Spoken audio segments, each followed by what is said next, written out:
वैसे तो कहा जाता है कि भगवान ने किसी को गरीब नहीं बनाया, हर किसी को इतना जरूर दिया है कि वो अपना जीवनयापन कर सके, और अगर किसी को जरूरत से कम भी दिया है तो उसके लिए ऊपर वाला कुछ ना कुछ ऐसा दिखावा कर देता है, उनका जीवन चलता है।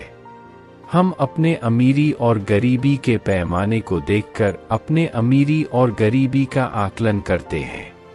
हमारे पास 10 रुपए हैं और सामने वाले 100 के करीब हैं, तो हम खुद की नज़रों में गरीब हो जाते हैं और दूसरा व्यक्ति अमीर हो जाता है। हम ये नहीं मोहित की 100 लॉकर वाली मेहनत कितनी कर रहे हैं, इसकी ज़रूरतें कैसी हैं। हम बस दूसरों के धन को देखते हैं और अपनी रिया बना लेते हैं। आज की इस गौतम बुद्ध की प्रेरणादायक कहानी के माध्यम से आप जानेंगे भगवान बुद्ध के अनुसार एक अमीर और धनवान व्यक्ति कौन होता है। साथ ही आप समझेंगे कि गौतम बुद्ध हर व्यक्ति को धनवान क्यों कहते थे। गौतम बुद्ध की कहानी से आप बहुत प्रभावित होंगे और इस बुद्ध की प्रेरणादायक कहानी से मिलने वाली शिक्षा आपकी बहुत काम की होगी। एक समय की बात है, एक राज्य के राजा ने अपने राज्य में गौतम बुद्ध के बारे में कुछ बातें लिखीं। उस राजा के स्मारकों को बुद्ध ने स्वीकार कर लिया और वे अपने कुछ शिष्यों के साथ अमेरिका चले गए। बुद्ध से मिलकर राजा ने प्रार्थना की कि वो कुछ दिन वहां रुककर अपने राज्य के लोगों की समस्याओं का समाधान करें और उनके साथ ही धार्मिक मार्ग पर चलने की शिक्षा के निर्देश दें।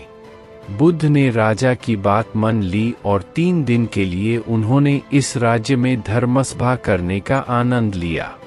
गौतम बुद्ध की आने की खबर पूरे राज्य में फैल हो गई और धर्मसभा के पहले ही दिन से लोग आ गए। उसी राज्य के अभिलेख में एक भिखारिन रहती थी। उसे भी गौतम बुद्ध के आने की खबर थी, लेकिन वो दर्शन लगा कि धर्मसभा में मुझे क्या कहते हुए अवशेष रहते हैं। जैसे जैसे लोग आएंगे वो मुझसे भीख में कुछ ना कुछ लेकर ही जाएंगे। पहले दिन बहुत लोग आए और इस भिखारिन की अच्छी कमाई हुई। अगले दिन फिर से सच्ची फिल्म चली। भीख मित्र के साथ भिखारिन ने ये भी देखा कि धर्म सभा में वक्त लोग दुखी और उदास होकर जा रहे हैं और उसे कुछ कहने भी नहीं जाते, लेकिन जब वो बुद्ध से मिलते हैं तो काफी खुशियां भी मिलती हैं। येशिलुकोक दूसरा दिन भी निकल गया। तीसरे दिन बहुत कम लोग आए तो अलग अलग तरह के लोग परेशान हो गए।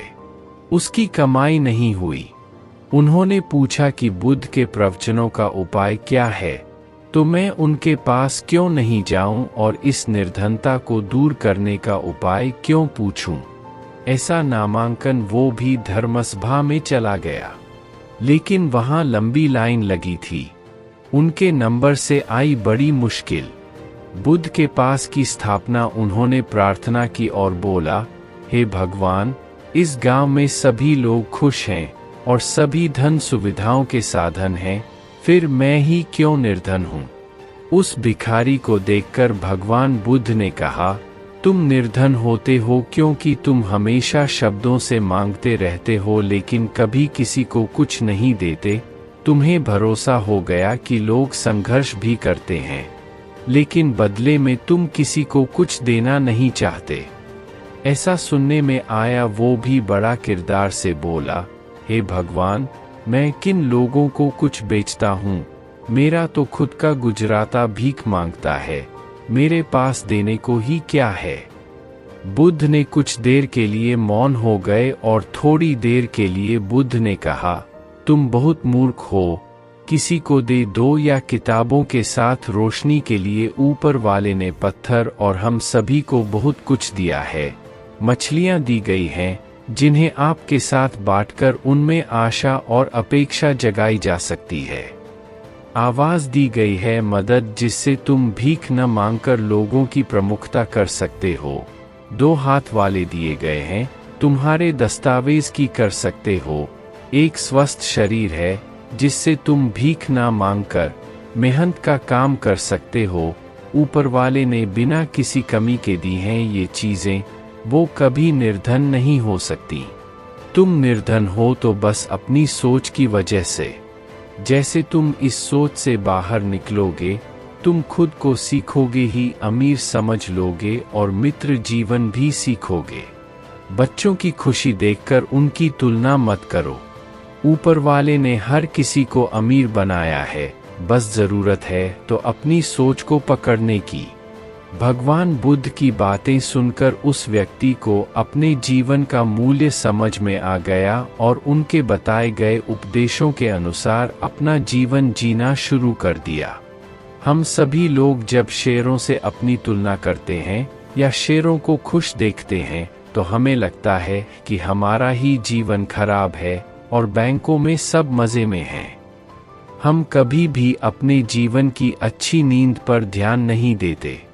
हमने कभी ये नहीं सोचा कि भगवान ने हमें एक स्वस्थ शरीर दिया है जो कि सबसे कीमती चीज है।